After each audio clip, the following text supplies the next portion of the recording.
Welcome. My name is Sherman Harrington. I am a retired CPA in the great state of Michigan. And I have recently completed a book that, as soon as it's published, we hope to make available to you that discusses some mathematical concepts about the second coming of Christ, first coming for the Jewish nation, but the coming of Christ as the Messiah and as the King of Kings. I happen to believe that time is very short, that the Messiah will come in a very short time period. The long-term purpose that I want to try and get to is to give the concepts as to how I've calculated this coming of Christ, and let those be a template that others may be able to build upon and increase our knowledge as we're in the end time. Daniel indicates in chapter 12 that his prophecies, and he had a number of visions, that his prophecies wouldn't be revealed until we reach the time of the end. It's in chapter 12 of Daniel, and I happen to believe from events that are described earlier in Daniel, in particular the beast flying across the face of the earth and beating up on the Medes and Persians, the Greek Empire that beats up on the Medes and Persians. I believe that was the Gulf War, that 1991, and that for the first time in history, mankind was able to fly across the face of the earth and conduct a war. So I believe, based upon that we are in the end times, as well as many of the signs and wonders that Christ warned us would be here in the end times, that people would be lovers of money, lovers of pleasure, and other signs and wonders that were given to us. The basic concept for the second coming of Christ, and I found confirming scriptures that confirm it from other directions, is built off from the Book of Jubilees. Now, this is not a text that is commonly used by Christians. The Book of Jubilees is an ancient Hebrew text. In modern times, in the 1800s, it was written in English, interpreted into English. It's a fascinating book, but in the preamble to that book, the book's got 50 chapters, which is interesting because Jubilee covers a period of 50 years.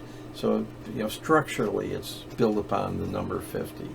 And the preamble to that book indicates that it was written by Moses to explain the events that occurred while Moses was up on Mount Sinai receiving the tablets of the law. The book, therefore, kind of confirms a lot of the things that are in the books of Exodus. It confirms things that are in Daniel and some of the prophecies.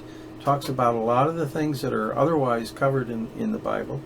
But throughout that Book of Jubilees, every event that's in there for all 50 chapters is mathematically built upon this concept of 49 years. That every 7 years we're supposed to have a Sabbath for the land. Every 7 days you have a Sabbath for the people. Every 7 years the land is supposed to be fallow and have a rest.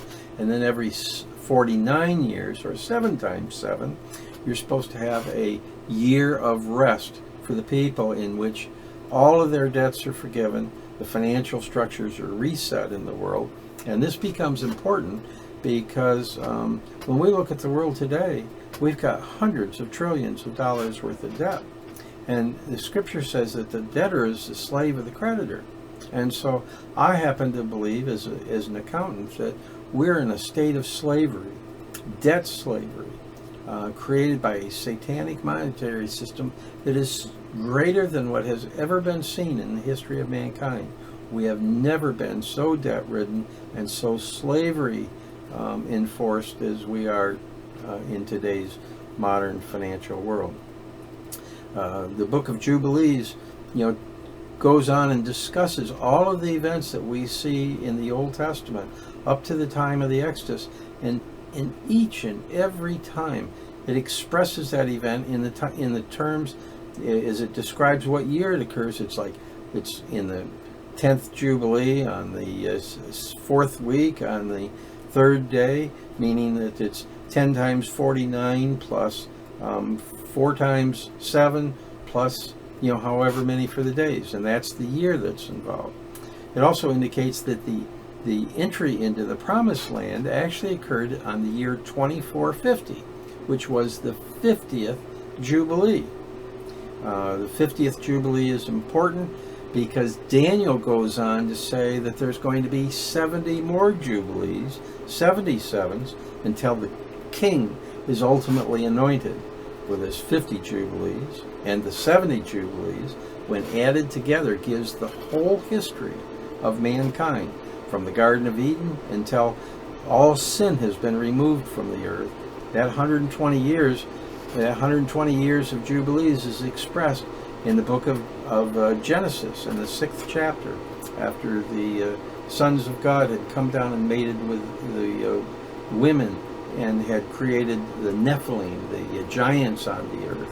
That the Almighty says, mankind is so sin, and there's evil everywhere in his heart, and I've appointed 120 years of Jubilees, 120 years for mankind, and at the end of mankind, it's all over. That's all we're going to have.